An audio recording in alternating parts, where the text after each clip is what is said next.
यहाँ पे मैं एक ऐसा वर्ड आपको बताने वाली हूँ, आप उसको नाउन की तरह भी यूज कर सकते हैं एंड आप उसको यूज कर सकते हैं वर्ब की तरह भी, ठीक है। तो दोनों तरीके से आप इसको यूज कर सकते हैं। तो इस पॉइंट ऑफ व्यू से ये काफी इंपॉर्टेंट हो जाता है जानना।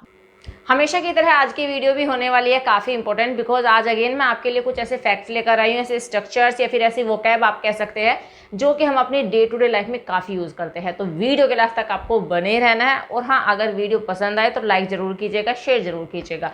ओके, देखिए सेंटेंसेस देख लीजिए। सबसे पहला सेंटेंस है, सभी अपनी अपनी सीट पर बैठ जाओ। राइट, अपनी अपनी यहाँ पे रिपीट हुआ है। सब अपने अपने घर चले गए, ठीक है, अपने अपने रिपीट हुआ है यहाँ पर। एंड अपना अपना काम करो, तो अपना अपना भी हो सकता है, अपने अपने भी हो सकते हैं, एंड अपनी अपनी भी हो सकती है। राइट, एंड ये ऐसे ही सेंटेंसेस है जो हम अपने डे टू डे लाइफ में काफ़ी यूज़ करते हैं। एंड इसके लिए मैं आपको बताने वाली हूँ एक एडजेक्टिव। यस, एडजेक्टिव मैं आपको बताऊंगी। जहाँ पे भी आपको लगता है कि अपना अपना, अपने अपने, अपनी अपनी रिपीट हो रहे हैं, तो वहाँ पे आपको यूज करना है रेस्पेक्टिव। राइट, और ये एक एडजेक्टिव होता है। और इसके बाद जो भी इसके लिए नाउन यूज होगा वो हम इसके बाद में यूज करेंगे। राइट, तो हम इसके लिए यूज करते हैं रेस्पेक्टिव। राइट, तो इसके लिए हम यूज करने वाले हैं रेस्पेक्टिव। एंड रेस्पेक्टिव के बाद हम जिस भी नाउन के बारे में बात करेंगे वो हम यूज करेंगे रेस्पेक्टिव के बाद में। ओके, एग्जांपल से समझ लेते हैं। फर्स्ट एग्जांपल है, सभी अपनी अपनी सीट पर बैठ जाओ। अब देखिए, इंपेरेटिव सेंटेंस है and you know imperative sentence में सब्जेक्ट तो होता ही नहीं है। वाई? बिकॉज वर्ब से स्टार्ट होता है और सामने वाला जो होता है बस ऑब्जेक्ट होता है हमारे पास में। तो यहाँ पे सभी को हम सब्जेक्ट कंसिडर नहीं करेंगे। बहुत सारे लोग हैं तो हम सभी को बोल रहे हैं। राइट, तो यहाँ पे सभी के लिए कोई इंग्लिश यूज नहीं होने वाली है। तो सेंटेंस हो जाएगा, या तो आप टेक लगा लीजिए या फिर आप हैव लगा लीजिए। Have your respective seats. Right, have your respective seats या फिर टेक योर रेस्पेक्टिव सीट्स, दोनों में से किसी भी तरह से आप सेंटेंस को बोल सकते हैं। Right, sentences have your respective seats. Okay, next, सब अपने अपने घर चले गए। सब अपने अपने घर चले गए, इसमें हमारे पास सब्जेक्ट है सभी, तो एवरीवन। ठीक है, तो इसे हम बनाने वाले हैं प्रेजेंट परफेक्ट में। Everyone has gone to their respective homes. Everyone has gone to their respective homes.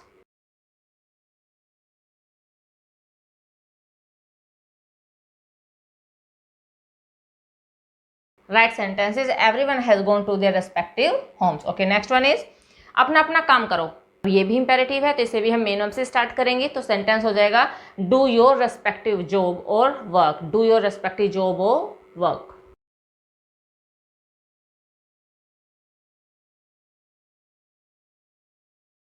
Right, sentences do your respective job और वर्क। जॉब भी यूज कर सकते हैं एंड हम वर्क भी यूज कर सकते हैं।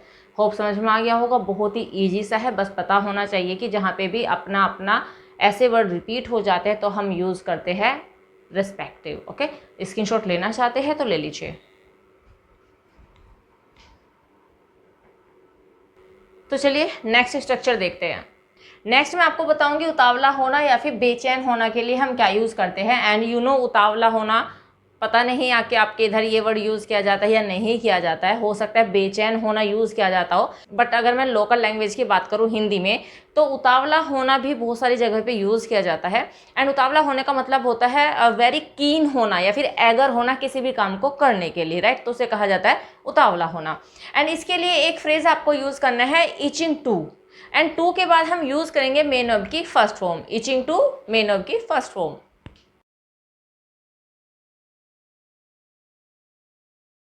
राइट, तो इसके लिए हम यूज करेंगे इचिंग टू एंड उसके बाद यू नो टू के बाद हम हमेशा वर्ब की फर्स्ट फॉर्म ही यूज करते हैं। ओके, एग्जाम्पल से समझते हैं। फर्स्ट एग्जाम्पल है, तुम इतने उतावले क्यों हो रहे हो।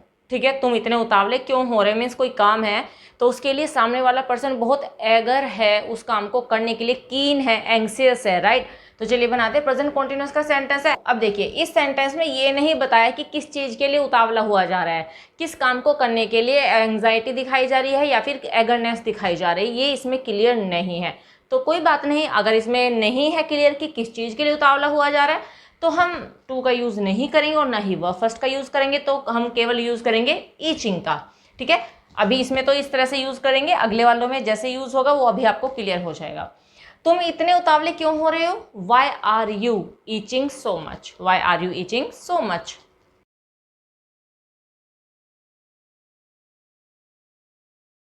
Sentence is why are you itching so much, means तुम इतने उतावले क्यों हो रहे हो। एंड ये देखिए जितने भी सारे सेंटेंसेस है सारे कॉन्टिन्यूस में ही बनने वाले हैं, तो इसमें ईचिंग का ही यूज होने वाला है। यू नो कॉन्टिन्यूस के सेंटेंसेस में हम वर्ब में लगाते हैं आईएनजी और ईचिंग में ऑलरेडी आईएनजी लगी हुई है। ओके, आगे बढ़ने से पहले ये सेंटेंस देखिए, मैं अंग्रेजी सीखने के लिए उतावला हूँ, ऐसे भी कह सकते हैं, या फिर मैं इसको ऐसे भी कह सकती हूँ, मैं इंग्लिश सीखने के लिए उतावला हो रहा हूँ या फिर उतावली हो रही हूँ, ऐसे भी बोल सकते हैं, राइट। एंड ये सेंटेंस आपके लिए आप कमेंट सेक्शन में मुझे बताएंगे कि ये सेंटेंस आप कैसे बोलने वाले हो। Okay, let's move to the next sentence and next one is वह तुमसे मिलने को उतावला है, वह तुमसे मिलने के लिए उतावला हो रहा है, ऐसे भी बोलो, दोनों तरीके से आप बोलो, सेम मीनिंग है, ठीक है। तो ये भी प्रेजेंट का ही है, ठीक है। वह तुमसे मिलने को उतावला है, he is itching to meet you, he is itching to meet you.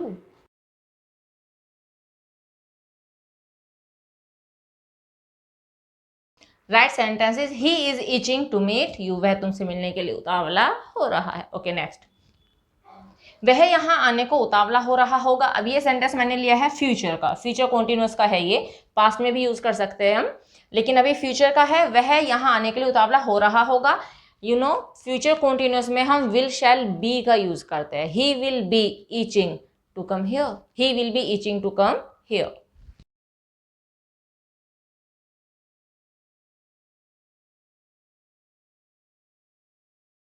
Right sentence is he will be itching to come here. लेकिन अगर ये सेंटेंस ऐसा होता कि वह यहाँ आने के लिए उतावला हो रहा था, पास्ट की अगर हम बात करेंगे, तब यहाँ पे हम वॉज का यूज कर देंगे, he was itching to come here. तो ऐसे आप बना सकते हैं, मीन्स ये present continuous, past continuous and future continuous में बनेगा सेंटेंस। ओके, होप समझ में आ गया होगा आपको। स्क्रीनशॉट लेना चाहते हो तो ले लीजिए। होप इसे आप अपनी कॉन्वर्सेशन में यूज करने वाले हैं। तो चलिए नेक्स्ट स्ट्रक्चर देखते हैं। नेक्स्ट फैक्ट जो मैं आपको बताने वाली हूँ वो काफ़ी इंपॉर्टेंट होने वाला है। वाई? बिकॉज अनुमान लगाना या अंदाज़ा लगाने की बात हम करेंगे, और यहाँ पे मैं एक ऐसा वर्ड आपको बताने वाली हूँ, आप उसको नाउन की तरह भी यूज़ कर सकते हैं एंड आप उसको यूज़ कर सकते हैं वर्ब की तरह भी, ठीक है। तो दोनों तरीके से आप इसको यूज़ कर सकते हैं। तो इस पॉइंट ऑफ व्यू से ये काफ़ी इंपॉर्टेंट हो जाता है जानना। देखिए, अनुमान लगाना, अंदाजा लगाना, अभी तक तो आपको समझ में आ ही गया होगा कि जब हम किसी चीज को गैस करते हैं तो उसे हम कहते हैं अंदाजा लगा लेना या फिर अनुमान लगाना। इसके लिए हम यूज करते हैं, अगर आपको नाउन यूज करना है तो हम यूज करते हैं स्पेक्यूलेशन, राइट, स्पेक्यूलेशन। लेकिन अगर इसको वर्ब की तरह यूज करना है तब हम इसको यूज करेंगे स्पेक्यूलेट, स्पेक्यूलेट। राइट, अगर हमें नाउन की तरह यूज करना है तो स्पेक्यूलेशन, और अगर वर्ब की तरह यूज करना है तो स्पेक्यूलेट। ओके, एग्जांपल से समझिए। फर्स्ट एग्जांपल है, मेरा अंदाजा बिल्कुल सही था, मीन्स हमने कुछ गैस किया था और वो बिल्कुल करेक्ट था, राइट। तो मेरा अंदाजा बिल्कुल सही था, तो देखिए यहाँ पे अंदाजा लगाने की बात नहीं हो रही। ऐसा नहीं कि मैं अंदाजा लगा रहा हूँ, नहीं, अंदाजा बिल्कुल करेक्ट था, सही था। तो यहाँ पे अंदाजा यूज हुआ है नाउन की तरह, और हम इसको यूज करेंगे नाउन की तरह ही, स्पेक्यूलेशन का यूज करेंगे। तो सेंटेंस हो जाएगा, my speculation was absolutely right, my speculation was absolutely right.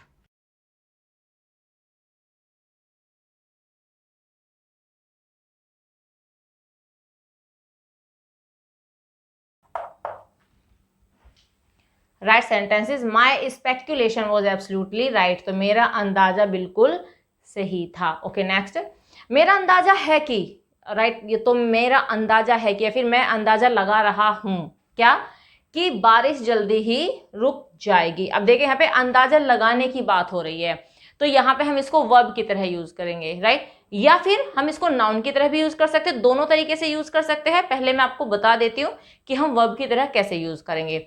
तो यही हो जाएगा sentence, I speculate that the rain will stop soon, right, I speculate that the rain will stop soon.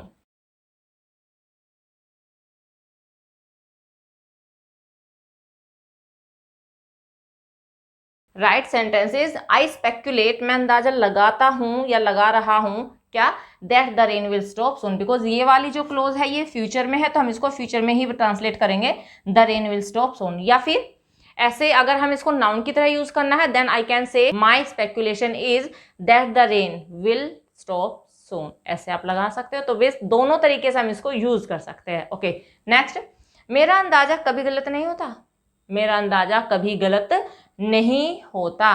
My speculation never goes wrong, right. तो देखिए goes क्यों आया, means कभी भी गलत नहीं होता के लिए हम गोज का यूज करते हैं। एंड चूंकि प्रेजेंट इंडेफिनिट में हमने बनाया तो एंड स्पेक्यूलेशन की बात हो रही तो सब्जेक्ट हमारा सिंगुलर है, राइट। तो सेंटेंस हो गया my speculation never goes wrong.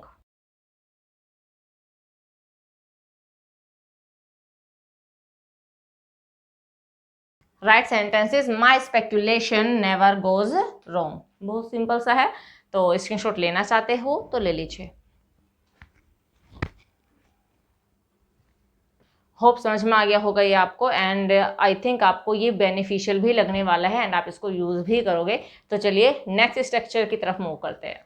Next मैं आपको बताने वाली हूँ बेखबर होना। बेखबर होना यू नो किसी चीज से अनअवेयर होना, इनडिफरेंट होना। तो मीन जब हम किसी चीज को नहीं जानते, राइट, तो उसे हम कहते हैं बेखबर होना, राइट। तो इसके लिए आपको यूज करना है oblivious to something, right, oblivious to something।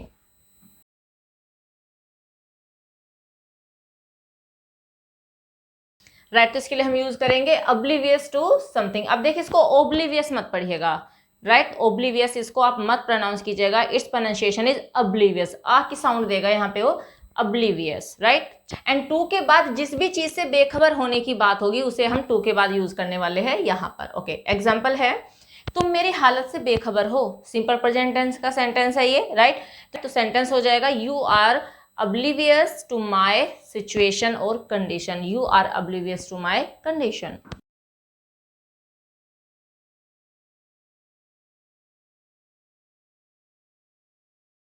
Right sentence is you are oblivious to my condition। Okay, next one। वह अपने आसपास होने वाली चीजों से बेखबर था, मीन्स उसे पता ही नहीं था कि उसके आसपास क्या चीजें हो रही थी, वो अनअवेयर था उन सब चीजों से, राइट। तो पास्ट का सेंटेंस है, सिंपल पास्ट में ही बनाएंगे। सेंटेंस हो जाएगा he was oblivious to what was happening around him। he was oblivious to what was happening around him।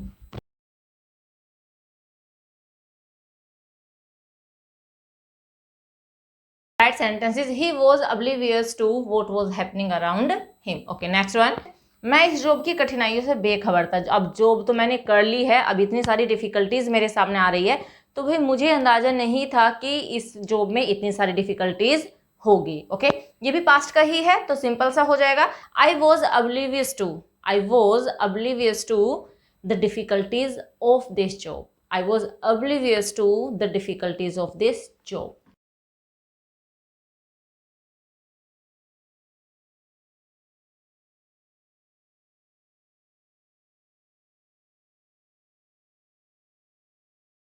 Right sentences I was oblivious to the difficulties of this job। Hope समझ में आ गया होगा, screenshot लेना चाहते हो तो ले लीजिए।